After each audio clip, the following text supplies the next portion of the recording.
আসসালামু আলাইকুম, আপনাদের সাথে আছি আমি মা মেয়ে করোয়া ব্লগ।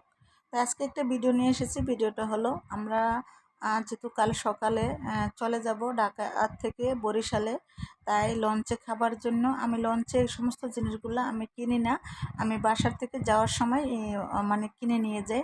আর লঞ্চে এগুলো খাবো তাই এগুলো আমি কিনে নিলাম। এগুলো আমার দুই মেয়ে পছন্দ করে লঞ্চে চিপস টিপস খাওয়ার জন্য। আর কালকে লঞ্চে কোনো খাবার নেওয়া হবে না, খিচুড়ি বাটা ডিম টুম সিদ্ধ এগুলো কিছু নেওয়া হবে না। তা আর এই দধিটা নিয়ে আসলাম কেন জানেন, এই দধিটা নেব বরিশালে। এটা আমার বোন মেজো বোনে ভীষণ পছন্দ করে। আর একটা কিন্তু বোনেদের জন্য আর সবার জন্য সারপ্রাইজ রয়েছে। কিন্তু আমরা যে যাব কালকে, কিন্তু এই কথাটা বলাই হয় না। বোনেই এর আগে বলছিল যে মিষ্টি দধির কথা, তাই সেটা স্মরণ রেখে তারপরে আমি মিষ্টি দধিটা কিনে নিয়ে নিয়ে লইলাম।